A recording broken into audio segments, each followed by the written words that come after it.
Welcome back, fight fans, to another episode of Ringside. So, I just finished watching Tim Tszyu versus the IBF Super Welterweight Champion of the world. And the result, in my view, was not as surprising as many seem to have believed. I did not believe Tszyu was actually very ready for this type of opponent. And that he shouldn't have fought for a world title after his loss against Sebastian Fundora. Now, the Fundora fight, he lost by a split decision, and in such a case, some individuals may believe he could have won the fight because that was a very close fight. But putting him in right after a loss, and a loss in which he sustained an extremely horrific injury, probably one of the worst cuts in boxing.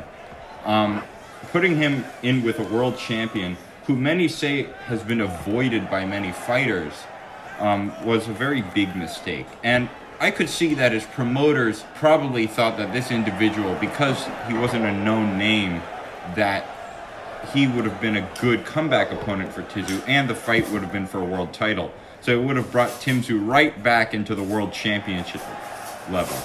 However, Tim Tszyu's loss to Fundora, I thought, was a little bit... It's very hard to tell what could have happened if he didn't get the cut.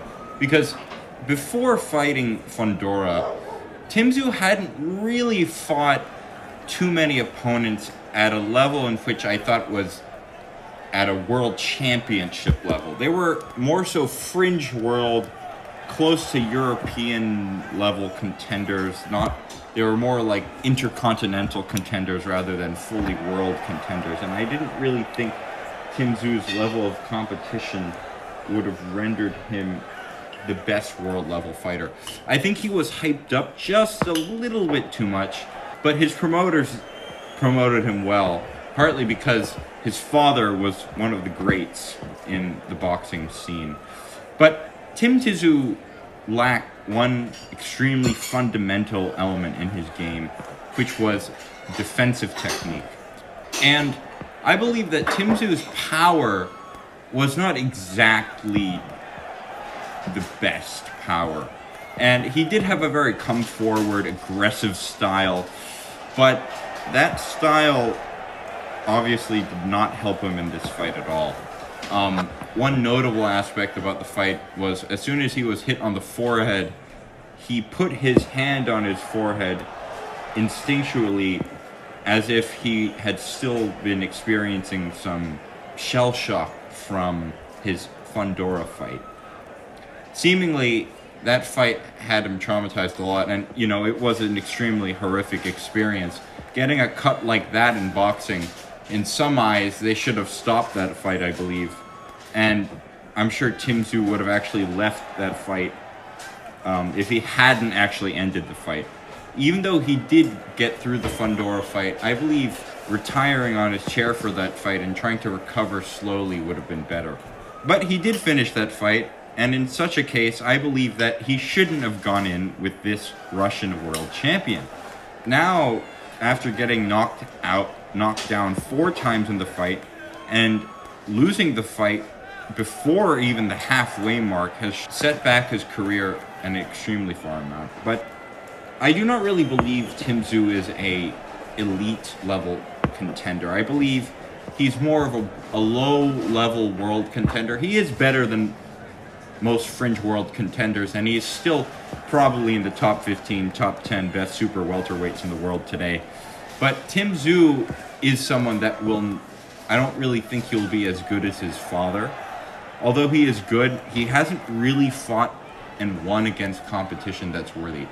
Sebastian Fundora, I believe, is another one of those weaker champions at super welterweight.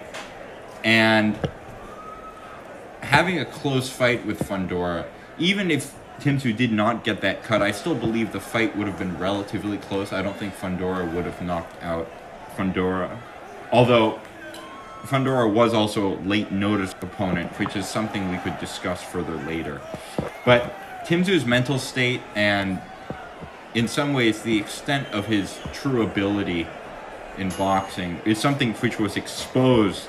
And in order for him to return, which I believe he can, as he's only 29 years old, I believe Tim Tszyu will be able to return, but having a world championship is actually at this point a very low possibility, considering all the contenders which are at super welterweight.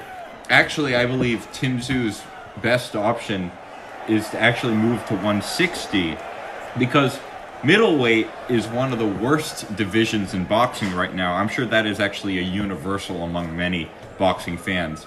Middleweight is absolutely one of the worst weight classes right now in the current landscape of boxing. I'm sure Tim Tszyu probably could be an elite boxer at middleweight today in this era. And honestly, I think that is actually the best bet for him. I think Tim Tszyu could beat Chris Eubank. I think Tim Tszyu could probably beat Erislandy Lara. I mean, he's 41, so obviously I think Tim Tszyu could beat him. There's not really a lot of contenders at 160, and it's just one weight class up. I do think Tim Tszyu is good enough for him to jump a weight class and be able to win a world title, especially because it's the middleweight weight class. So that is it for this episode of Ringside. If you want me to talk more about Tim Tszyu, make sure to leave a like and subscribe. And if you would like me to talk more about boxing and release further episodes, make sure press that subscribe button, and I'll see you in the next video.